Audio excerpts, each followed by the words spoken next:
La era digital llegó hace rato. Mariano Caputo profundiza sobre el uso de las plataformas y la tecnología en Laberinto de Voces.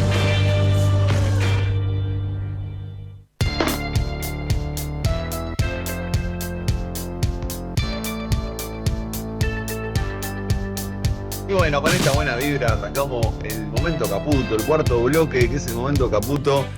Siempre tenemos que hablar que es Mariano, está hablando de Mariano, ¿no?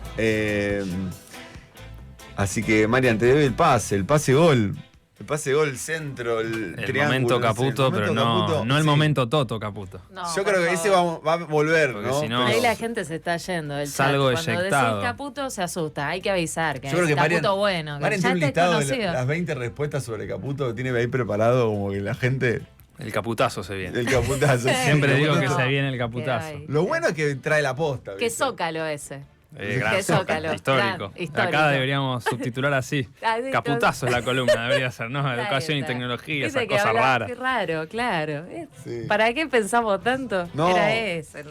tal cual. Claro. Bueno, Marian, ¿qué onda? Tecnología, un poquito de educación, plataformas. Contanos, presentá de principio a fin. ¿Qué nos trajimos ¿Qué hoy? trajiste? Sí. Hoy nos trajimos una pregunta en torno a la libertad de expresión. Un poco a partir de lo que fue la censura que logró el gobierno de los audios de Karina. Me pareció una linda excusa para meternos de lleno con las redes sociales y la concepción de la libertad de expresión en estos tiempos. Porque en torno a estas derechas radicalizadas, y digo en plural porque no es solamente una cuestión de Argentina y de Milei, hay un estatuto muy contradictorio en relación con la concepción de la libertad de expresión y la defensa jurídica de la libertad de expresión o el ataque jurídico a la libertad de expresión. Y en este sentido me parecía interesante traer una brevísima trayectoria de los últimos meses y marcar un primer momento interesante para pensar esto, que fue en agosto de 2025, cuando la familia de Ian Moche, el niño con autismo que visibiliza los derechos del espectro autista, demandó a Milei por repostear un contenido en el que se lo acusaba a él y a su familia de ser kirchnerista. Y fue interesante meterse en el argumento de la defensa oficial, porque justamente, ¿qué es lo que dijo Milei ante esa denuncia a través de la defensa oficial que ejerció el gobierno? Que se trataba de un acto privado, su expresión en Twitter, amparada por la libertad de expresión. ¿Se acuerdan del caso Libra? Que Milei también. Sí. Esa la tiene preparada. Claro. Es una oración aparte. Claro. Pero es interesante cómo en términos conceptuales las derechas van armando una noción de las redes sociales como un lugar de la libre expresión ciudadana y privada. Que por lo tanto eso ampararía, pareciera, decir cualquier cosa. Que a simple vista hay algo de eso igual. O sea, ¿no? En su funcionamiento, vos te bajás sí. la plataforma, pones tu mail, o sea, entregate todo tu dato, todo, Sí, pero está digo, todo. tenés una plataforma y podés decir algo. Y el punto de partida problemático de esto es que las plataformas parecieran escapar, o hay un intento de que escapen a las lógicas habituales con las que se han regulado los derechos a la información y a la libertad de expresión, en el sentido de que está establecido en la Convención Americana de Derechos Humanos, en su artículo 13, si no recuerdo mal, o el 13, que la libertad de expresión comporta responsabilidades ulteriores por el ejercicio de esa libertad de expresión, que en caso de que uno afecte el honor de los demás, atente contra la salud pública, puede sufrir consecuencias posteriores. Pero ¿qué pasa? Como decíamos en la última columna en torno a Brasil y el problema regulatorio, las derechas radicales se amparan en una concepción absoluta y restricta del derecho a la libertad de expresión. Y esto quedó claro con el caso de Ian Moche, que inclusive en la argumentación oficial, un escrito de unas 30 páginas, que es como una especie de tratado de lo que este gobierno piensa sobre la libertad de expresión, se cita como antecedente directo de esta denuncia de la familia de Moche la cultura de la cancelación y la censura que habría habido durante la pandemia en relación con los grupos antivacunas. Entonces, ¿qué es lo que pasa? Hay como una especie de línea que las derechas arman de posicionarse a sí mismas como víctimas de censura o como víctimas de no haber podido expresar libremente sus ideas que iban contra cierto sentido común, por ejemplo, que las vacunas eran seguras. Entonces, ¿qué dice inclusive Milei en este escrito en la defensa? Que la denuncia de la familia de Moche tiene gravedad institucional porque se buscaba instaurar un régimen de censura previa en la palabra presidencial. Entonces, ¿qué es lo más grave de esto? También es que un juez federal, Alberto Recondo de La Plata, convalidó el planteo de Milei, diciendo que era la cuenta de un ciudadano corriente, su cuenta de X. Ahora bien, ¿cuál es la otra cara de esta discusión? Nos vamos hace unas semanas atrás, al caso de los audios de Karina. Ante la filtración de los audios, ¿qué hizo el gobierno? Denunció penalmente el supuesto espionaje ilegal que hubo y pidió que esos audios dejen de circular por los medios masivos. ¿Y qué pasó una vez más? Un juez federal les dio la razón, impidió que los audios se difundan por medios de comunicación masiva y además en la causa penal no se procesó a los periodistas Jorge Rial y Mauro Federico, que eran los que habían difundido los audios, pero sí se los citó a declarar. Y sabemos que en los procesos judiciales citar a declarar periodistas es una forma de amedrentamiento, de generar un antecedente para que otros no hagan lo mismo. Entonces, por un lado, el presidente, ¿no? Cuando yo me expreso en Twitter de manera agresiva, dañina, estoy expresándome libremente y hago lo que quiero y no tengo por qué sufrir consecuencias, porque soy un ciudadano que expresa privadamente sus opiniones en una plataforma. Ahora bien, circula algo que no gusta en los medios masivos tradicionales y se persigue la censura previa. Entonces, un poquito como para llegar a una conclusión provisoria de este problema. Es grande el problema. No. Pero que es un problema en Occidente en torno a estos movimientos y a las redes sociales. Creo que hay que pensar el lugar contradictorio de la libertad de expresión en esta coyuntura, porque por un lado tenemos una utilización de las derechas abusiva, amparada en este principio absoluto de libertad de expresión de las redes sociales como un lugar en el que se puede agredir, en el que se puede decir cualquier cosa y en el que no se pueden sufrir consecuencias jurídicas por decir cualquier cosa. Eso tenemos como primer movimiento. Pero por otra parte, cuando ese tipo de expresión vuelve en una forma de crítica hacia estas derechas, ahí también se trata de promover una censura o se trata de atacar la libertad de expresión de los otros. Entonces, lo que es interesante pensar es que hasta que no haya una regulación clara en torno a las plataformas y las posibilidades de libertad de expresión en ellas y las consecuencias ulteriores que corresponden al uso de las plataformas, vamos a tener este problema que es que las que terminan decidiendo qué es lo que se puede decir y qué no, y qué es lo que debe ser eliminado y qué no, son las propias plataformas. Entonces, también hay una especie de doble movimiento que creo que es lo más por ahí interesante para plantear, que es que este ataque de Milei y de Trump, de las derechas radicales al periodismo tradicional, es una condición de posibilidad para que las redes sociales se erijan como el terreno de la discusión pública.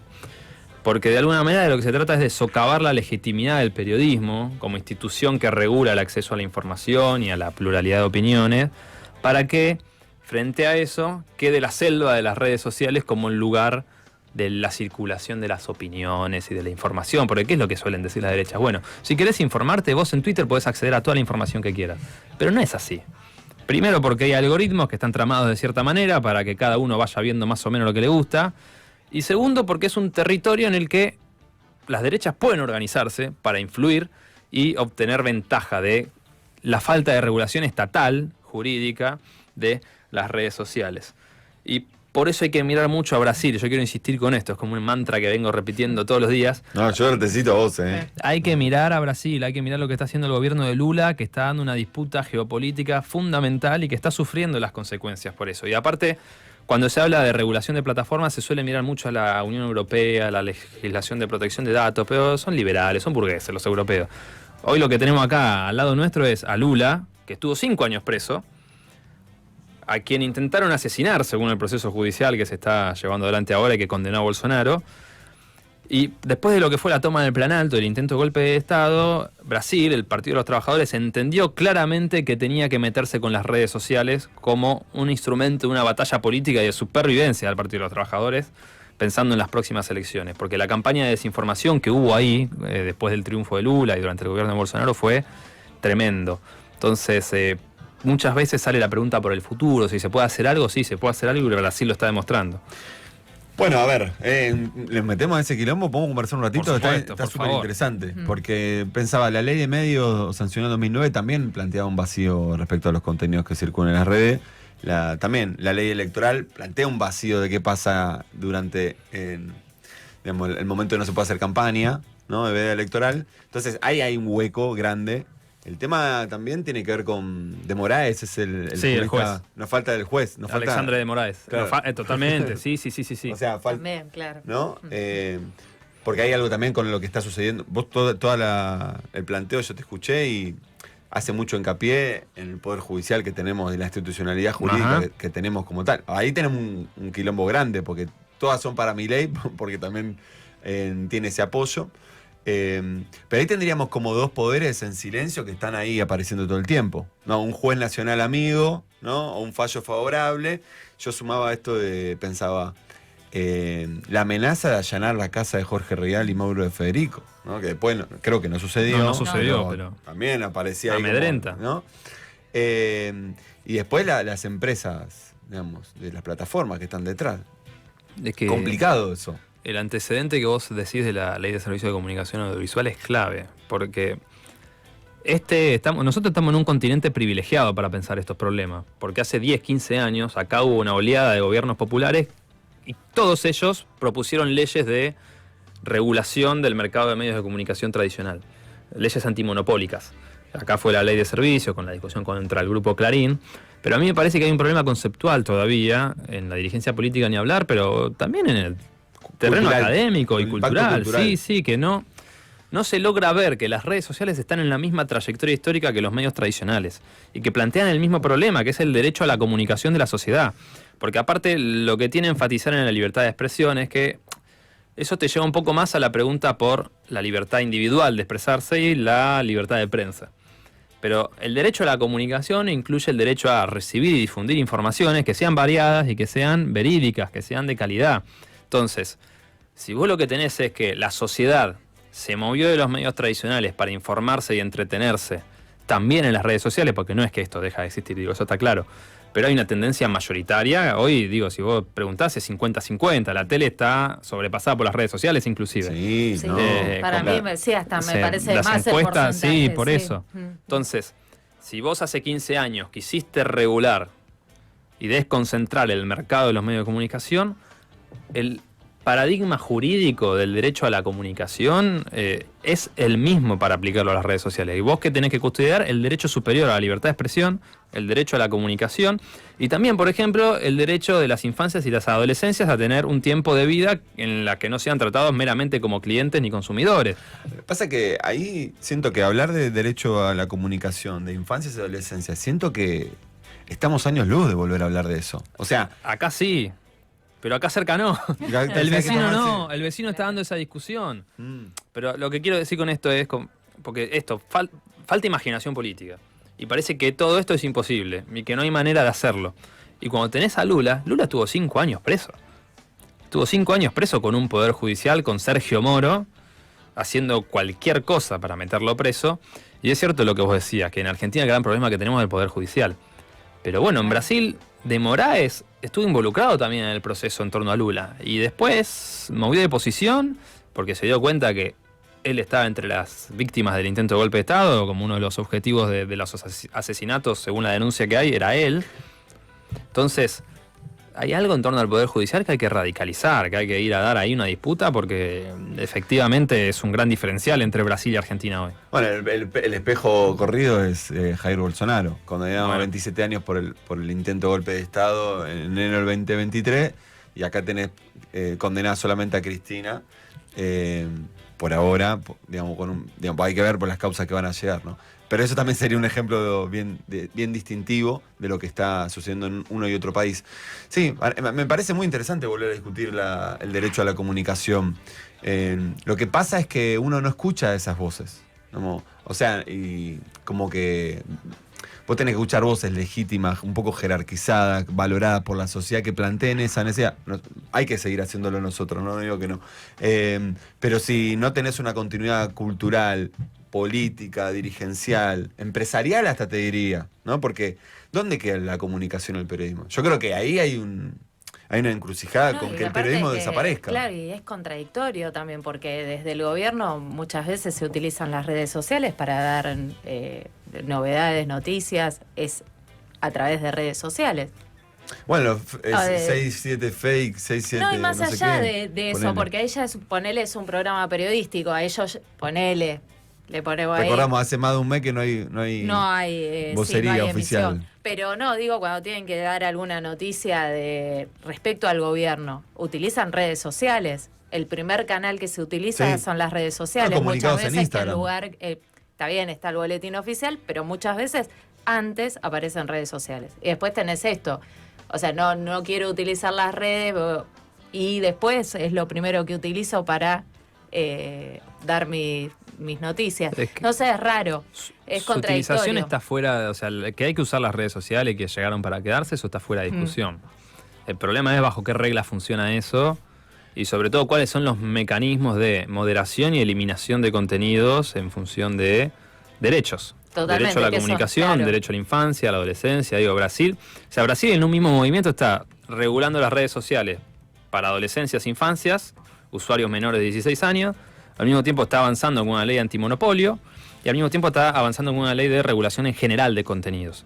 Y lo que te da Brasil también como caso interesante es que logró bloquear a X, o sea, de Claro, todo el es- territorio nacional, y establece maneras de lograr eso, porque ¿cuál es el problema que siempre tenemos? Bueno, el grupo Clarín está radicado en Argentina, tiene ciertas licencias del espectro radioeléctrico, bueno, podés particionar eso como Estado Nacional.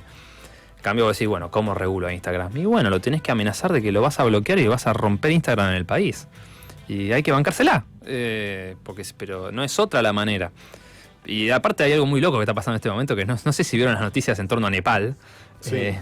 que hay una especie de golpe de revolución, de toma del pueblo contra un gobierno comunista, ¿qué hizo el gobierno comunista? Prohibió las redes sociales y se desató una protesta joven. Entonces, si uno se va a otro lugar del mundo, es como bloquear las redes sociales, es un ataque a la Tené libertad cuidado. de expresión, claro. Sí, yo te iba a decir un chiste. ¿Vos querés consenso en el Congreso? ¿Vos querés consenso en el Congreso? Claro. No sé qué están planteando con Instagram. Pero es una disputa que hay que... Sí. Pero para mí lo interesante es dónde ponemos el foco. Claro, Creo que hay claro. algo en las infancias, en la adolescencia. Es una gran manera de entrar. Sí, el acceso que tienen a todo, a juegos, a redes sociales. Es incontrolable. impresionante, es incontrolable. Ahora, estamos volviendo a discutir el cuarto poder. Por supuesto, pero ya no es el mismo. 2025. Claro. Pero ya no es el mismo. Hay un claro. actor ahí que es mucho más poderoso que el periodismo tradicional. Sí. Es mucho más poderoso porque es esto, como decía Kelly antes de hablar del colonialismo.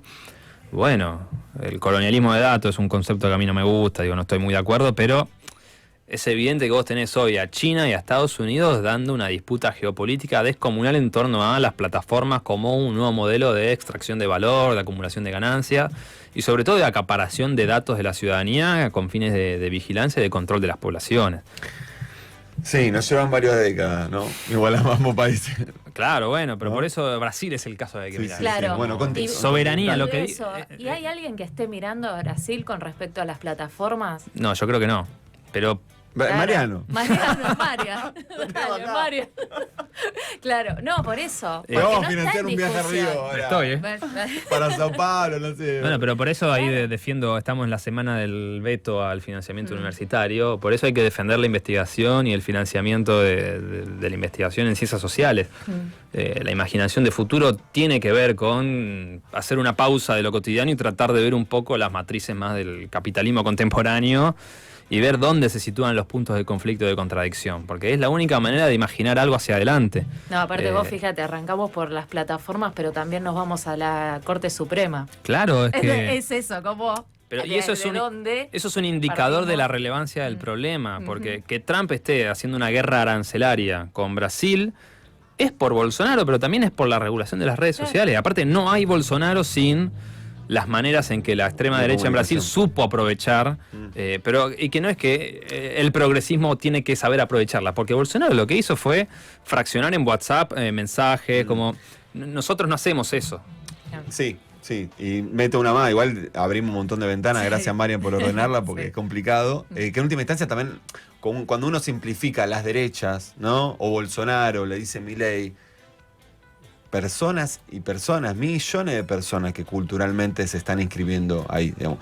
O sea que el problema es mucho más grave, porque Bolsonaro podría tener otro nombre, y Milei podría tener otro nombre, pero estamos hablando culturalmente las nuevas ciudadanías que se están incorporando a las democracias. Bueno, y en relación con eso, me parece clave el comentario, porque si vos te corres de los dirigentes políticos, ¿quién queda de primer plano? Zuckerberg, Musk, los dueños de la plataforma. Pero ¿qué pasa con los dueños de la plataforma? Tienen el poder de un día para el otro de cambiar las reglas de juego de cómo nos informamos y cómo nos entretenemos. ¿Qué es lo que hizo Zuckerberg cuando ganó Trump? Hay un video de Zuckerberg primeros días de enero de este año en el que él se pone al frente de anunciar un cambio en la política de moderación de contenidos. ¿Qué dice el tipo? Nosotros regulamos contenidos que tengan que ver con migración y con género y se nos fue la mano. Afectamos la libertad de expresión. ¿Qué vamos a hacer ahora? Que todo circule. Vamos a eliminar la moderación humana de contenidos. Y vos ahí lo que tenés que es el cuarto, quinto, sexto, claro, más libertad de dañar, de agredir, y vos tenés que el quinto, sexto más millonario del mundo tiene el poder de decisión de determinar inmediatamente modificaciones en el derecho a la comunicación de cualquier usuario de Instagram, o sea, de medio mundo. Eso es muy novedoso y los estados nacionales y sobre todo este continente tiene que construir algo en torno a eso. Bueno, gracias que nos ubica ahí Marian, gracias Marian por ahí de una u otra manera orientarnos en un planteo que la verdad que el caputazo, lo prometió y lo hizo, metió el caputazo defendiendo el apellido que la verdad que cuando tiene que meterse en estos temas no son simples y aparte hay cierta jerarquización de cómo lo ordenás. ¿En qué pensamos primero? En el Poder Judicial, en lo que tiene que circular, en lo que dice un dirigente. Creo que ahí hay algo que la dirigencia política tiene que escuchar. También en esto de escuchen, hagan algo, además del labor cotidiano que hacemos cada uno de nosotros, de poder ordenar un poco y poner la escucha en la sociedad, ¿no? Parte de ese desafío es el que nos planteamos acá, de volver a hablar unos temas en este laberinto de voces. Veo entrar a Nora Sarda, nuestra estrella, nuestra columnista estrella, que hoy va a traer las voces de los docentes, de los maestros. Yo no sé cómo va a ser, en realidad. Cómo ahí está haciendo señas. Hay mucho material. Hay mucho es material lo único que voy de a archivo. decir. Es lo único que voy a decir. Hay mucho material. Vamos a ver qué voces recupera. Ahí vos que querés escuchar, vamos a escuchar ahí. Dale, bueno, todos preparados. Eso. Bueno, ¿y qué más tenemos? Ahora tanda y seguimos con más Laberinto de Voces.